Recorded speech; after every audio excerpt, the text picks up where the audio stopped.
예수님께서 말씀하셨습니다. 내가 너희에게 진정으로 말한다.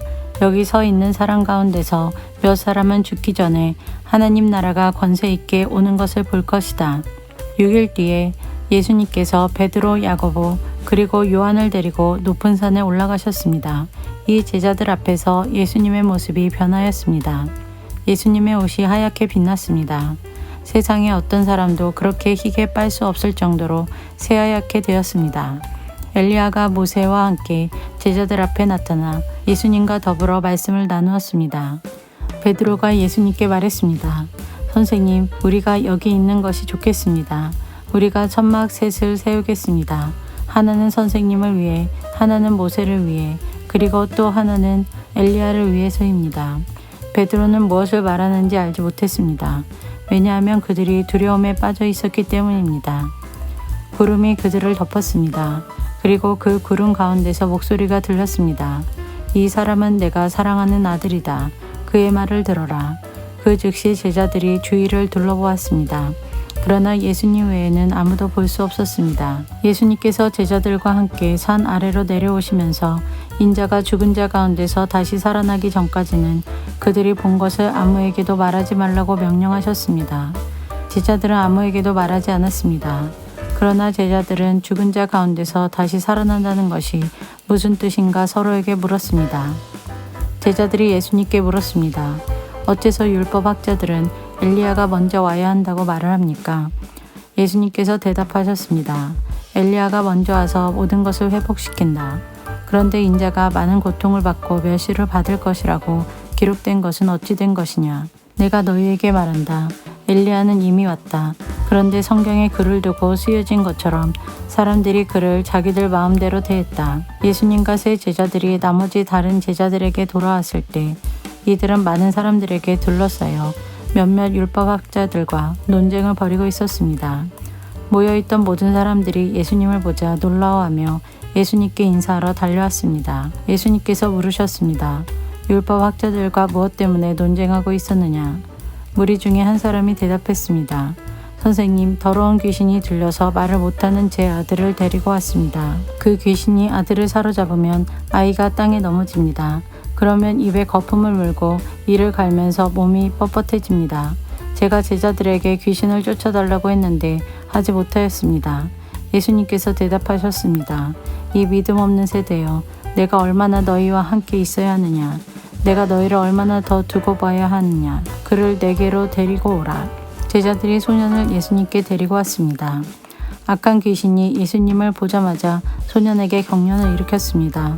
소년은 넘어져서 입에 거품을 물며 땅에 나뒹굴었습니다. 예수님께서 그 소년의 아버지에게 물으셨습니다. 이렇게 된 지가 얼마나 되었느냐? 어려서부터입니다. 귀신이 자주 아이를 죽이려고 불속이나 물속에 내던지기도 하였습니다. 할 수만 있다면 불쌍히 여기시고 도와주십시오. 예수님께서 그에게 말씀하셨습니다.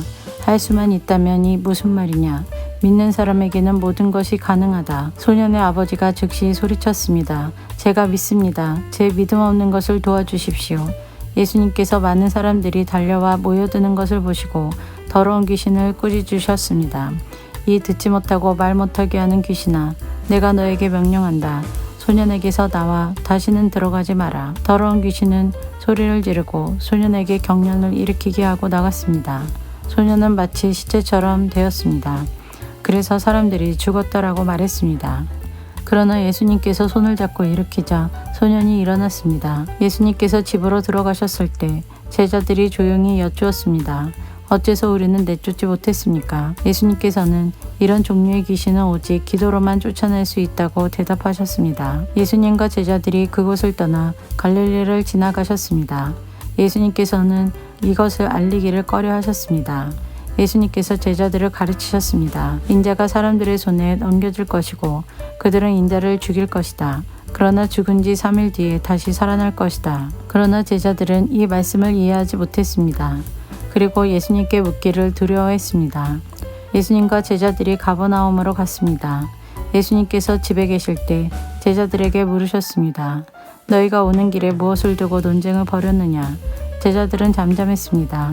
왜냐하면 그들이 자기들 중에서 누가 가장 높은가를 두고 길에서 다투었기 때문입니다. 예수님께서는 앉으셔서 12제자를 부르셨습니다. 그리고 말씀하셨습니다. 누구든지 첫째가 되려면 다른 모든 사람보다 나중이 되어야 하고 모든 사람의 종이 되어야 한다. 그리고 한 어린이를 데려와 제자들 가운데 세우셨습니다. 그 아이를 팔에 안으시고 말씀하셨습니다. 누구든지 내 이름으로 이런 어린이 하나를 받아들이면 나를 받아들이는 것이다. 또 누구든지 나를 받아들이는 사람은 나를 받아들인 것이 아니라 나를 보내신 분을 받아들인 것이다. 요한이 예수님께 말했습니다. 선생님, 선생님의 이름으로 귀신을 내쫓는 사람을 보고 하지 못하게 하였습니다. 그것은 그 사람은 우리를 따르지 않는 사람이기 때문입니다. 예수님께서 말씀하셨습니다. 그를 막지 마라. 내 이름으로 기적을 행하고 곧바로 나에 대해서 나쁜 말을 하는 사람은 없다. 우리에게 반대하지 않는 사람은 우리 편이다. 내가 너희에게 진정으로 말한다. 누구든지 너희가 그리스도의 사람이기 때문에 마실 물 한 잔을 건네주는 사람은 결코 상을 잃지 않을 것이다. 또 나를 믿는 어린아이들 가운데 하나를 죄짓게 하는 사람은 차라리 커다란 연자맷돌을 목에 걸고 바다에 빠지는 것이 더 낫다. 만일 내 손이 죄짓게 한다면 그것을 잘라버려라. 두 손을 가지고 지옥에 꺼지지 않는 불 속으로 던져지는 것보다 장애인으로 영원한 생명을 누리는 곳에 들어가는 것이 훨씬 낫다. 만일 내 발이 죄짓게 한다면 그것을 잘라버려라.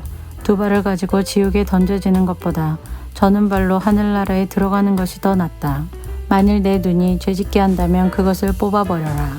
두 눈을 가지고 지옥에 던져지는 것보다 한 눈만 가지고 하나님 나라에 들어가는 것이 더 낫다.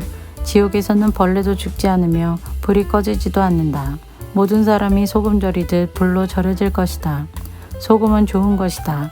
그러나 만일 소금이 짠맛을 잃으면 무엇으로 다시 짜게 하겠느냐. 서로가 소금을 지니고 화목하게 지내라.